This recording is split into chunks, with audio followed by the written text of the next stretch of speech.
I were Donald Trump presented with the options he was presented with, and I saw my enmeshment in this Epstein story that truly got to the heart of why Donald Trump is so unpopular, even among many of his voters, why his coalition was starting to crack. You have to wonder if the only person who got anything out of that whole war, beyond Bibi, was Donald Trump for changing the subject away from the Epstein files, which cut to the heart of the corruption and impunity, of which he is, of course, one of our greatest living embodiments. I'm Joanna Coles. This is the Daily Beast podcast, and there are 3 words that have been put on the back burner with the war in Iran. Regular listeners and viewers will know the words I'm talking about: Epstein, Epstein, Epstein. Well, today, the writer and the chronicler of elites, multi-book author Anand Giridharadas, has just dropped his 5th and I think final chapter in his series on the Epstein class. He has spent more time than most digging around in the Epstein files, and what he's found is, well, it's remarkable, and it gives us insight into power elites and the collateral human damage that still hasn't really been addressed. But before we get into it, just a reminder, we are independent media. We love to bring you conversations you can't find anywhere else, but we really appreciate your support, which you can give us by joining the Be Beast tier membership here on YouTube, or by smashing the subscription button so we can include you in our increasing number of subscribers. All right, no more to do. Let's get into it. Anand Giridharadas, welcome back to the podcast. Anand Giridharadas is back with us, and with the concluding episode of his really readable, thoughtful, provocative series on Jeffrey Epstein on Substack, which I recommend to everybody. Anand, I was going to get you actually to kick off today's conversation by reading the opening chapter, because we're going to discuss so much about the Epstein files today and the Epstein class. But I guess my question to you is, has Donald Trump won the Epstein files? Are the Epstein files over? And I wanted you to start with your opening paragraph because I thought it was a good place for us to start the conversation. Well, it's great to be back with you. I'm happy to read. This is the opening of chapter 5 in our series, which is called "The Epstein Class's Secret Weapon," and it begins exactly where you did. Already, it feels like the world has moved on. There was a dark, shining moment when all the world, it seemed, was focused on the crimes and schemes of Jeffrey Epstein and his coterie of associates and enablers. And then news stories vied for attention. A war broke out, human beings circled the moon, Kim Kardashian was spotted with Lewis Hamilton, memories faded, and the virus of collective rage went hunting for new hosts. Was the Epstein story just another story? Was it just more grist for the mill? Was it a chance to vent the frustrations of an age in which some get away with anything they do and others never get anything they need? Will we take this moment, this phenomenon of a story, as a spur to charting a new course, or enjoy the catharsis of fury and move on? So, have we moved on? Have we moved on from the Epstein files? Yes and no. I think there is no doubt that even since the last time you and I spoke, there has been a lot that has happened, and some of a more conspiracy-oriented bent, or even, frankly, a corruption-minded bent, might think that some of what has gone on was a deliberate effort to change the subject. Certainly, if I were Donald Trump presented with the options he was presented with, and I saw my enmeshment in this Epstein story that truly got to the heart of why Donald Trump is so unpopular, even among many of his voters, why his coalition was starting to crack, you might almost imagine it was rational for someone in such a desperate situation to do literally anything to change the subject. And tragically, literally anything turned out to be perhaps the war in Iran. Now, we don't know exactly why Donald Trump did what he did. We also know that he was very determined to be, as I keep calling him, Bibi's VP, subordinating the foreign policy of the United States to the whims of Benjamin Netanyahu in Israel. So certainly, kind of following his kind of top dog, Bibi Netanyahu, into war was part of it. But I wonder if part of the attraction of this tragic war of whim in Iran, which has made the world less safe and literally caused all of the president's goals to be more elusive than they were before, uh, you have to wonder if the only person who got anything out of that whole war, beyond Bibi, was Donald Trump for changing the subject away from the Epstein files, which cut to the heart of the corruption and impunity, of which he is, of course, one of our greatest living embodiments. So you talk about the Epstein class, and I was thinking it's such a good, it's so much more provocative than just talking about Epstein's friends or Epstein's buddies. Who exactly is the Epstein class? As we take a step back from the 3 million files that have dropped and some of the close reading, a lot of which you've done, what are you left with in understanding who made up these people, this Epstein class? Well, you started by asking, is the story over? And so the sense in which it's over is that the subject has been changed.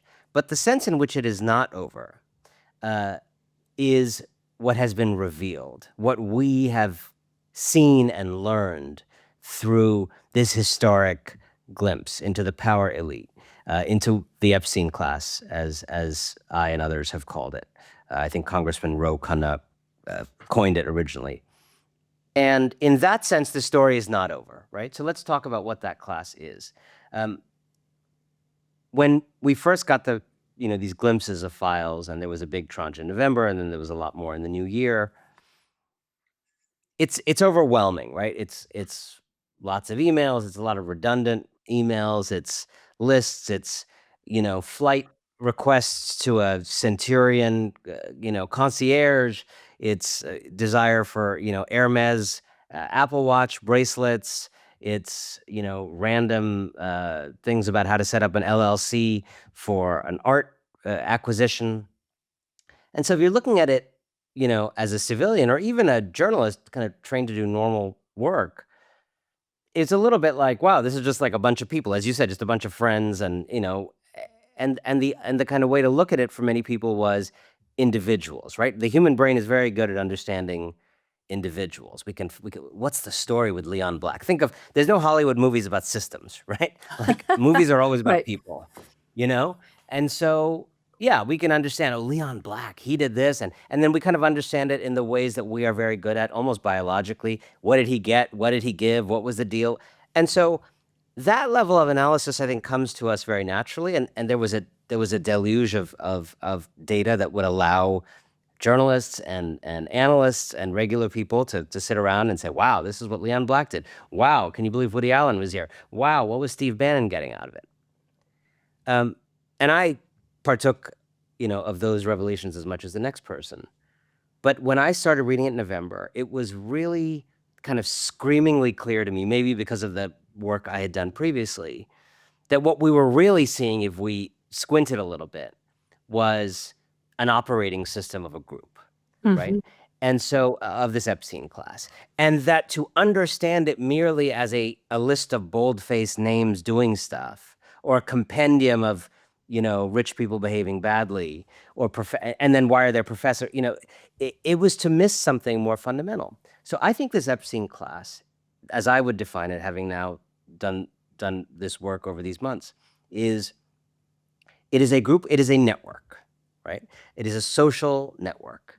The way, in your neighborhood, there's a kind of social network that one could map and draw on a piece of paper. And she always bakes the baked goods, and he always, he's having an affair with two of the moms. Whatever the Two ties. of the in any moms. social Two network. of the moms. You I mean, obviously live in a much more exciting part of town than I do. It's all going on in Brooklyn. You know, poly capital of the world. Um, There really is a version of you that sleeps through the night, thinks clearly, and actually feels like yourself again, and Biologica is here to help you get there. Biologica is a drinkable, comprehensive daily supplement packed with vitamins, minerals, probiotics, electrolytes, and clinically researched botanicals all in one drink. No more juggling a handful of pills to try and cover your bases. It's made with clean ingredients, no added sugar, and developed alongside women's health experts who actually understand how much our nutritional needs change over time. Biologica has 3 formulas designed for different hormonal life stages, so you're actually supporting your body based on where you are right now. There's primary essentials for reproductive years, midlife essentials for perimenopause, and postmenopause essentials, which include ingredients like hobamine that support cellular health in a different way. Their midlife essentials formula is light, citrusy, genuinely good. So head to biologica.com/beast to get started. Take their quick hormonal life stage quiz to find the formula that's right for you. And right now, subscribers can receive up to 32% off their purchase. Again, make sure you go to biologica.com/beast and get up to 32% off your first subscription order today. so when you start to look at it as a system, you see there's this group of people, it's this network. It is defined, I would say, primarily by being a wealthy and powerful group of people. There's a lot of finance people, there's a lot of business people. By the way, there's not even within that, there's a kind of specific kind of business person who tends to have a little bit of kind of freedom in their life, right? So it's not SVPs of Coca-Cola. It's not like working stiff at a high level. It's not people in big structures. It's people who have a little bit of freedom. They're a little bit all over the place. They're traveling. So it's VCs and it's Silicon Valley guys and it's finance people. It's people in the business world who are in a kind of less regimented structure. It's not like your IBM number 2 in general. A lot of finance people, a lot of tech people. But then importantly, it wasn't only wealthy and powerful people, right? Otherwise, we could just say like the elite class or the billionaire class. It was also other groups that were quite important. So there were kind of elite professors, which were a very important part of this network, who had kind of various forms of relationship with Epstein and with these other rich people. It was, entertainment, select kind of entertainment people. It was people in and out of government on the right and the left. It was kind of international diplomat types, the kinds of people I once, a long time ago, the New York Times called these people docs. Like there's certain people in every country that kind of make themselves available. As like, if you want to do something in Norway, like technically you could approach, a few million people, but really there's like 5 people as an outsider that you should approach to like get something done in Norway. So a lot of those types of people, the docs, were kind of What does were DOC kind of in the stand for? Spell that for me. DOCK, like a boat, like a Oh, boat. like a sort of human dock that you throw Yes, your rope around, pull anchor by. yes. Like I lived in India for 6 years, and I was a foreign correspondent for the Times for most of that. And I saw this at work in India, where anytime new foreign correspondents would come in, or the Sotheby's would send a new head of something to like there was always like 20 people in India, the same 20 people that those people would end up finding, and then those people could just like open doors to whatever. And they could be rich, they could be middle class, but they were like somehow connected, and they just knew a lot of people, and they took pleasure in being those kind of connectors. So you have these kind of docs, like people, and this is often a thing in developing countries or just countries outside the U.S. where people, Dubai. How do you get something done in Dubai? Well, that's probably complicated. But if you, as a kind of certain person in Dubai, make yourself the kind of person who one would call if one needed something complicated in Dubai, or a visa on short notice, or wanted to throw a conference and the permissions were difficult. There are these people who kind of put themselves in that role, and they were actually these kind of docs, as I call them, were a pretty big part of this network, right? Often, if you found a stray Norwegian in there, or a stray Kuwaiti in there, or a stray Nigerian in there, they were often that kind of person, right? Who made things possible. Right. And with Epstein, he literally had the chair of the Nobel Prize Committee, the Nobel Peace Prize Committee, no less. I mean, Correct. astonishing that he was a doc for so many people coming to New York. So then you look at this group as a whole, and this is why I think this Epstein class formulation is important, because it's not just rich people. It's rich people and it's professors and it's some government people. I think there are people in that network. I actually know for a fact because I wrote one of my chapters about them. There are people in that network making 100 grand, and there are people in that network making $100 million a year. Well, and we talked in our last conversation, which we got enormous response to. We talked about the idea of his kept intellectuals and people that Right. he was paying for their grant. We talked about one in particular whose emails you'd gone through, Joshua Bach, and a scientist, someone talking about the philosophy of cognition, a philosopher too, and caught up in Jeffrey Epstein's web because MIT had said to him, "Oh, Jeffrey Epstein will pay some of your fellowship. He'll pay for some of your salary." And so people not only caught up with him, but dependent on him. Yes. So now when you understand this class as being multi-profession, multi levels of income, some masters of the universe, some academics, as you say, some artists, who've kind of been successful, some, tax professionals, others. You have to say, what is binding this group? Because it's not necessarily obvious and it's not a simple tribe to define. And what I realized spending a lot of time in the documents is that what this group is defined by is a kind of like loyalty to the network as the source of all good things that you need, and a kind of blind loyalty to this network, and a loyalty to this network that comes at the expense of downward vertical loyalty to the places you come from, right? So you and I and most normal people watching this probably feel some loyalty to, where you were born or where you live now or the place where your, kids play their weekend sports, or a team that you happen to cheer for that your dad and grandfather also cheered for. That's how most people are built. In this group, it's really, really different. The loyalty in the group is to the group. The loyalty in the Epstein class is to the Epstein class.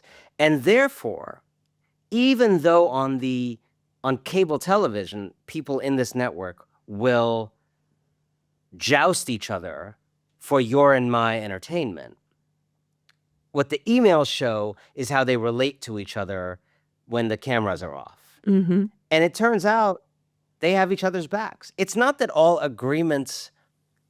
disagreements are neutralized or not real. They just understand something fundamental that is at the heart of this 5th chapter, which is that their shared interests with each other are more important to them than any ideas or principles they hold. Yeah, they have ideologies. Yeah, they have things they believe in. Yeah, they have theories of nationalism or globalism or this and that. But at the end of the day, they have a view, and they live according to this view, that if this elite group can maintain a kind of solidarity with each other, if the rich people can take care of some of these professors, if the professors can go to places like TED and make sure that they give talks that provoke interesting insight, maybe help industry along, but don't challenge the power structure of the kind of people who fund TED, so on and so forth. If they have each other's backs, if the bankers are kind of willing to overlook lending to shady people like Epstein, if Epstein is able to kind of grease relationships, between people who maybe wouldn't meet in more formal settings, that they have so much to gain from holding their nose, from kind of bracketing their disagreements, and practicing a kind of elite solidarity with each other.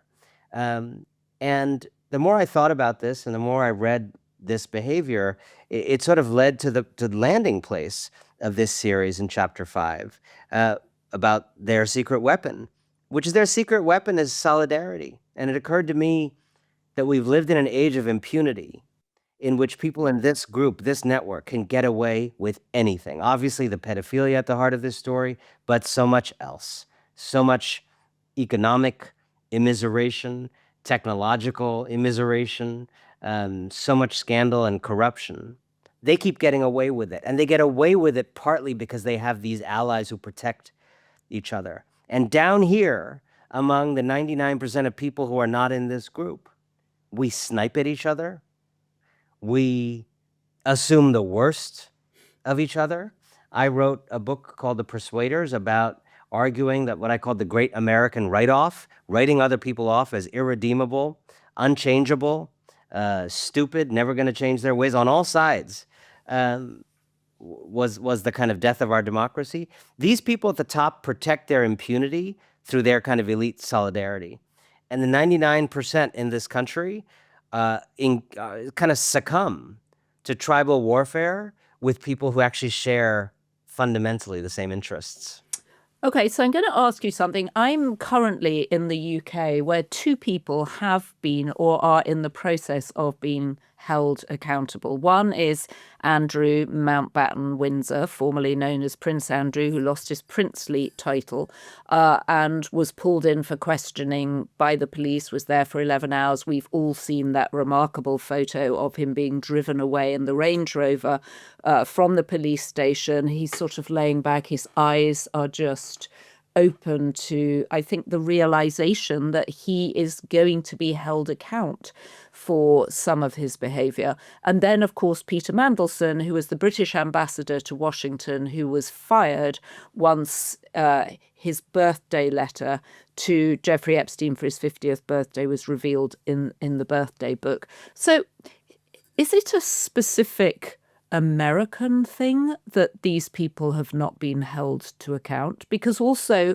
in Norway, people have been held to account. In other countries in Europe, people have been questioned. And it's true that Peter Mandelson and Andrew, formerly known as Prince, haven't been charged, but they've lost enormous social standing, they've lost jobs, and essentially they've been deeply humiliated and embarrassed by their connection with Jeffrey Epstein, and then they're sort of lying about it. So is there something different going on in America? There is, and with the indulgence of you and your audience, I want to put that question in a slightly bigger, long view historical context, because I think it's so meaningful and frankly painful. So, King Charles recently visited the U.S. and for the 250th celebrations, and it puts one in the frame of mind of that time period.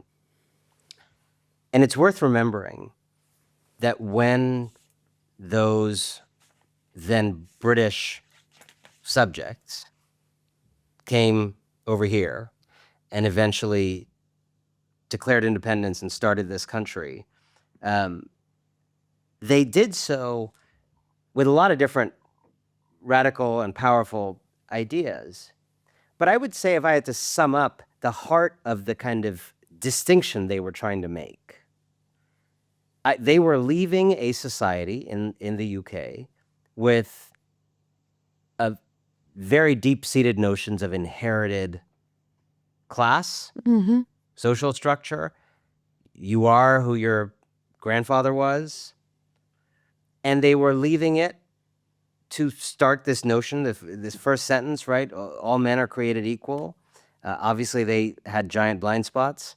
But they started with the notion, they were really pushing against a kind of a European kind of feudal idea of society, of these kind of landed estates and domains and the kind of medieval, like there's the lord and the castle and the they were really pushing for like a new theory of who people were. And I would fast forward, 70 years after that, Tocqueville comes from France and travels around America and makes, the declaration of that's the theory, right? Tocqueville's just like traveling around doing like street anthropology.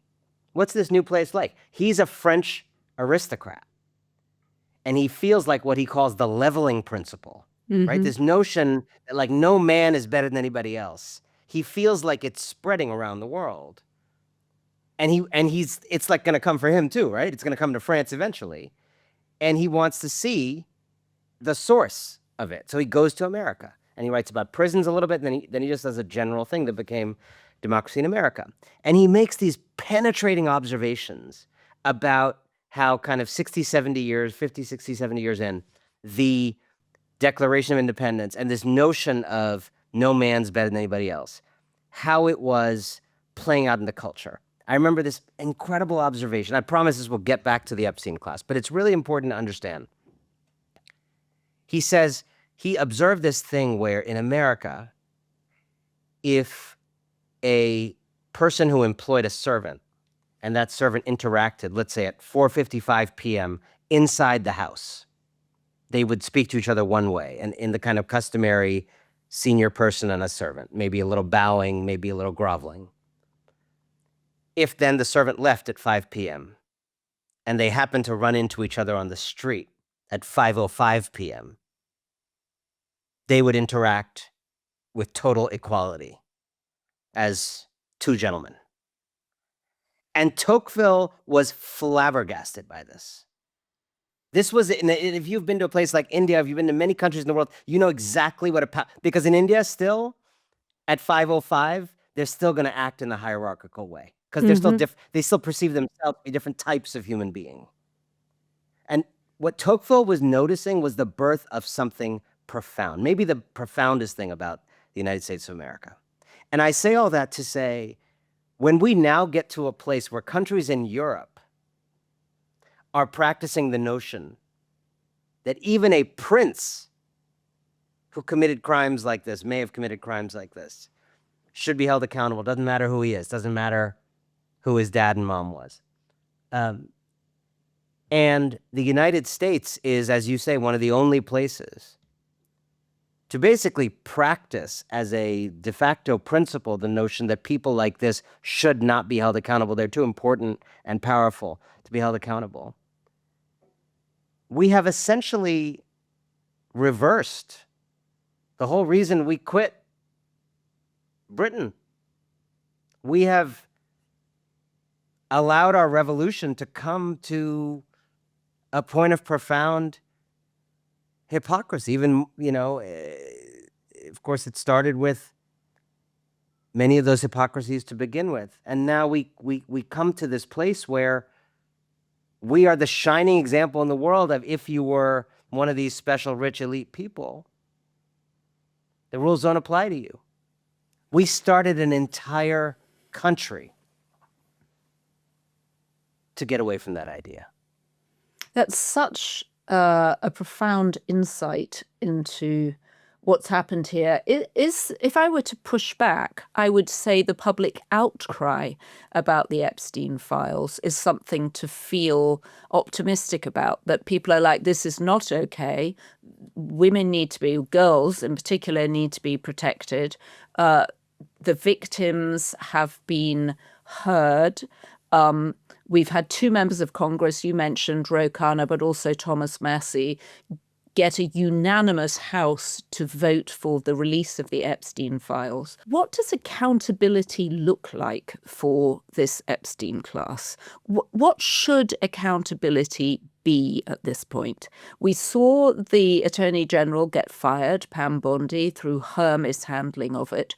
We talked to Glenn Kirshner, for 30 years, a federal prosecutor, on Friday night. And he was saying that he thought she got fired specifically because of the evidence that was released about the 13 to 15-year-old girl who was investigated or interviewed 4 times by the FBI with her allegations about Donald Trump. What does accountability look like now? I think there's several levels of it, right? So, and I've said this many times, you can't forget the burning heart of this story, of this Epstein story, which is not the behavior of a class, but is the extremely depraved sex crimes by a relatively small subset of this group of people against specific women survivors who have come forward and made their voices heard in some cases. So before we get into the wheeling and dealing and the LLCs for art acquisitions and the Hermes Apple Watch bracelets and the whatever, there are sex crimes here, a lot of them potentially, and almost all of them unpunished. So those need to be prosecuted. Accountability looks like those actually being investigated and prosecuted. There's this kind of weird quality to the story where we're all just like watching the story, but we're forgetting like this is a crime scene. This is a crime story. Like these are crimes that should be investigated. So, it may be that Donald Trump is disinclined to investigate the kinds of crimes he and people like him don't think of as that serious, but these are crimes. They should just be prosecuted. They should be prosecuted. We also have the advantage in this country of lots of different levels of jurisdiction, right? So if we have a bad Department of Justice, well, there's states and there's cities and there's district attorneys across this country.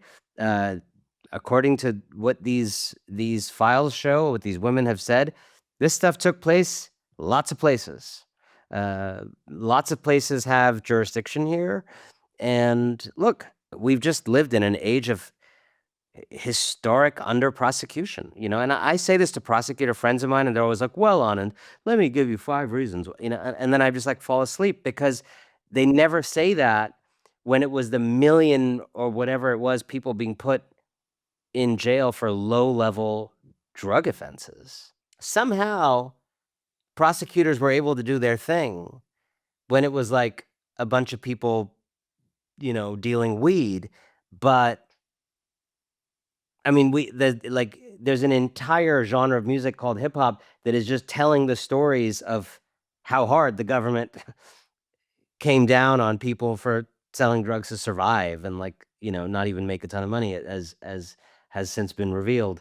And yet this story of Epstein and some of his friends and associates, sex crimes, is just kind of, it's like a spectacle, and somehow we just can't marshal the same prosecutorial energy that we could for putting away, drug dealers making like $30,000 a year. So, that's certainly one level of accountability and the fundamental one.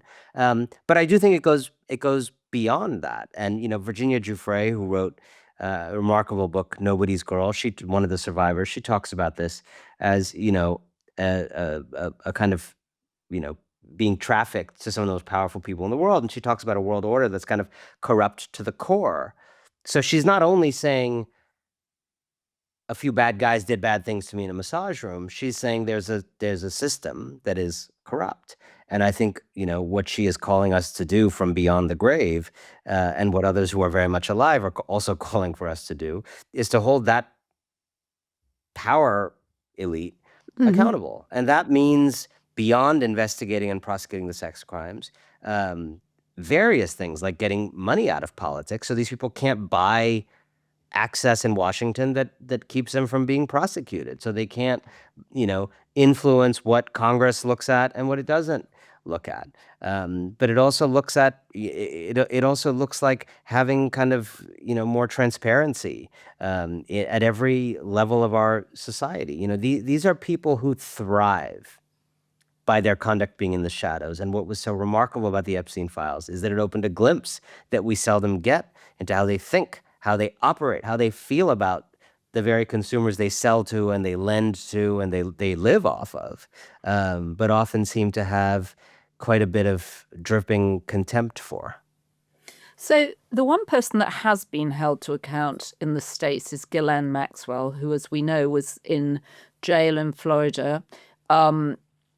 Todd Blanche, who was then the number 2 at the Justice Department, but now the acting number 1 at the Justice Department, and like Pam Bondi, a former personal lawyer of Donald Trump, as we know, went down to interview her for a day and a half. And then very quickly, she was moved to a much lower security, a prison camp, in fact, in Texas, where she has a relative. What do we make of that, of the move from Florida? And well, now the fact that she won't give any more evidence, that she's just said that's it, and she's not prepared to talk anymore. I mean, She's got 20 years for sex trafficking. 20 years. it's, by the way, it's interesting that there's been whatever limited accountability. You mentioned Pam Bondi, they've gotten a handful of women who were, deserve to be held accountable, but all these men continue to operate, which is not a defense of those women, but it is interesting. Look, you can't force her to testify, but I think the idea that she knew a lot, she probably knew more than anybody else. It would be great to have that information. If perhaps she feels, as some people do in prison, some remorse, some evolution. Sometimes you get a little more time to read. I've seen these videos of her just pacing, with nothing to do all day in jail. I would recommend books. Sometimes there's quite a long record of prisoners in jail actually getting. I wrote a whole book about a guy who went to death row and actually became kind of deepened and grew for the first time in his life, because the kind of background he had in Texas, of all places, he hadn't really had the kind of time to reflect and think and read his whole life that he got on death row. And death row was for him this kind of strangely deepening, spiritually awakening experience. May not be that for everybody, but Ghislaine Maxwell has a chance to reflect on being involved in this totally depraved thing. And maybe there's a part of her that wants to come forward, not as part of some deal, but maybe because there are, thousands and thousands of future women who could be saved, if she were to explain in public how this works, if she were to maybe help kind of inoculate women in the future, girls in the future, to this by talking about how this works. One of the things that interrupts these kinds of patterns of abuse and predation is when people are inoculated because they know the moves, right? And so someone like Ghislaine Maxwell can tell you the moves. You go to a mall and a slightly older teenage girl comes up to you, as Virginia Giuffre describes, and says, "Love your outfit. I have this guy. He's great. He'll give you, like." There's a way in which someone like her, if she had an iota of character, or through the growth of solitude in prison, could save potential future victims. I'm not holding my breath, but I also don't think we should counter any one person here. We have a government for the purpose of, among other things, investigating things like this. We have, thousands and thousands of people in the FBI and local police, and this is what they're supposed to do. We shouldn't just depend on one person, coming to Jesus, although, it would probably be a good thing if she did.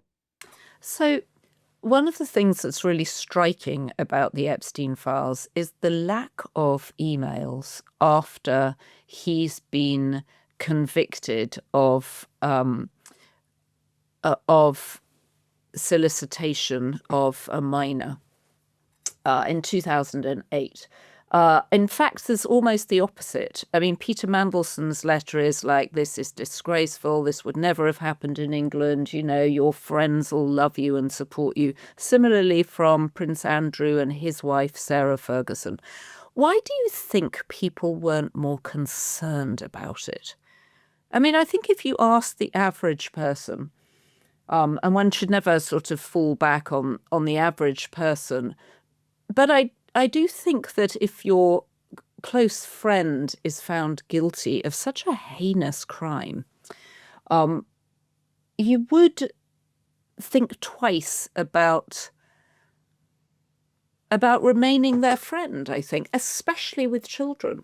I'm fascinated that Howard Lutnick took his family and another family who he was with, I think a total of 8 children, to the island, one of the Virgin Islands, Jeffrey Epstein's island, as if this man were just a regular guy.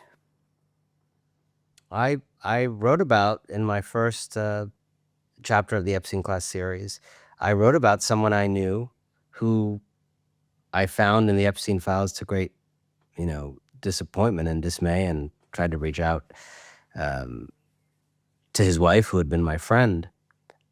And there's some of these emails, the guy was asking Epstein if his wife, I guess solo, could take a ride, get a ride, hitch a ride with Epstein, back on his plane.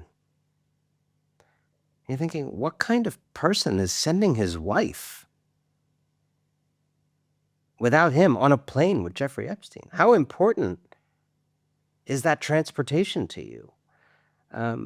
Look, I think it gets to the core thesis here, which is this is a group of people. You have to understand something like most people watching this, your life does not work the way the lives of people in the Epstein class work, right? You work in a much more meritocratic environment, which is to say, if you're good enough at teaching, you get a job as a teacher. If you fail at it, you'll be fired. If you do really well at it, you might become the principal of the school, so on, in truck driving or your local bank branch or whatever it is you do. And you get what you get based on like how you do on a test or how you do in an interview or how you do once you get a job. That's just like normal life for 99% of people. One of the things you see in this group at the Epstein class is that it's not quite like that. In other words, Yoshka Bach is getting that fellowship at MIT, and it's Goodwin Procter, the law firm that investigated MIT's relationships here with Epstein, said clearly that fellowship came through. He got that fellowship because Epstein agreed to pay a part of his salary, because Epstein liked that thinker instead of some other thinker. Mm-hmm. Okay? Your life at home does not work like that. You don't get your job at the grocery store or the bank or whatever because there's some billionaire pedophile subsidize like it, right? So there's a different world. And Epstein is getting money from JP Morgan Chase that really he shouldn't be getting, and some of it's flagged, but he still keeps getting these transactions anyway because he has cultivated ties to people like Jess Staley at the bank. And someone else wants their kids to get into Trinity or another private school in New York. Maybe they wouldn't get in anyway, but Epstein is helping. My point to you is the network is very, very valuable to these people. You at home get the things you get from normal activities like work and trying and taking interviews and whatever. These people get the things they get from their access to this network. They get into their schools from this network. They get finances from banks, not just because the way banks lend to you based on a credit check. They like make sure a bank official gets a happy ending massage, and then they borrow on the basis of that, right? They are able to like get information about a thing that is going to happen in the oil markets or whatever, not because they read the Financial Times like you and me and other suckers, but because some guy in Kuwait sends them a signal message about what's going to happen in the energy markets, right? So to answer your question, why don't they say anything? That was the question actually of chapter 1 in our series, Epstein's network of bystanders.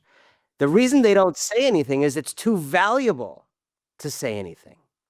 It's too costly to say anything. It's too valuable to stay in the network. And one of the things I tried to tease out in that piece is I think this is, tale as old as time in some ways, these kind of elite networks. But there's something about an age of networks that has heightened this, right? That land and position and your grandfather's job matter less than they did historically. And your centrality in the network, your web of connections matters more. And so what you really see across this network, even for someone, I mean, this is it stretches to the comic level of like even a British royal family member at some level is making a calculation that there is more opportunity for them in a pedophile's global network than from being a British royal For most of human history, that would have been an unimaginable calculation. Like, one would have sacrificed membership in the pedophilia network to protect membership in the royal family. But our world has so changed that sometimes now royals leave the royal family to pursue Netflix deals in California, right?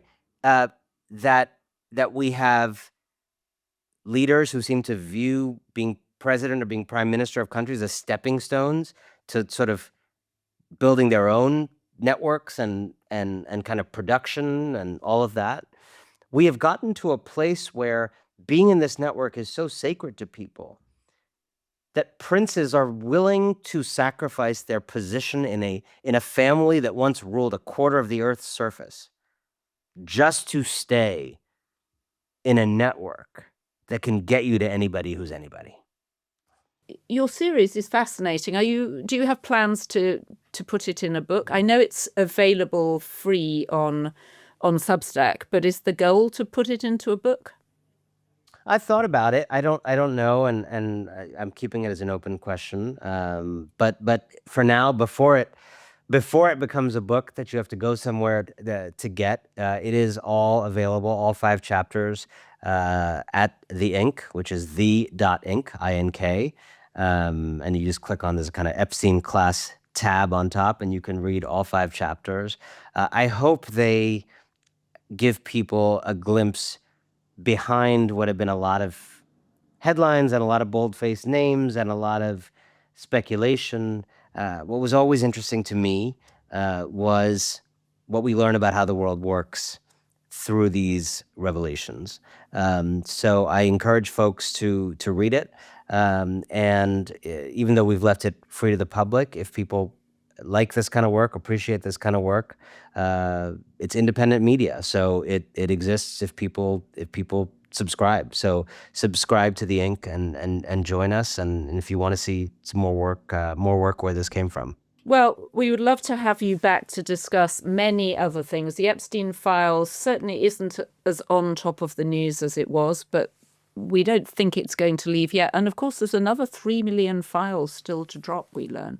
So I hope you will come back and discuss them with us and other things. And we don't only have to talk about the Epstein files, though I know you've been buried deep in them. Thank you very much for joining us, and enjoy the rest of your Sunday. Thank you very much for having me, as always. Anand says that is the final chapter in his series on the Epstein files, but I wonder if that's true. We're still expecting 3 million more Epstein files that Katie Fang on Substack has now demanded and filed a lawsuit to try and provoke their release. Well, who knows, but I found his insights, particularly into how networks work and are now substitutes for communities, really insightful. I love talking to him, and obviously I'm extremely jealous of his hair. It's fantastic. I don't have my regular hair tools with me in the UK right now. I'm debating whether or not to invest in some more, but when I saw his hair looking so fabulous today, I thought, yep, mine is looking a little bit flat. Anyway, if you have been, thank you for joining us. I'll be back tomorrow with David Rothkopf. Rothkopf's vision on the world. He will be funny, he will be mean, and he will, as always, be deeply, deeply insightful and knowledgeable, having talked to his friends in DC and the Pentagon and in the intelligence services all weekend. Thank you for joining us. And don't forget, as our First Lady would have us, be beast. So the good news is we have so many Be Beast tier members now. There are too many names to read out, and we really appreciate your support. Thanks to our production team, Ryan Murray, Rachel Passer, Heather Passaro, Neil Rosenhaus.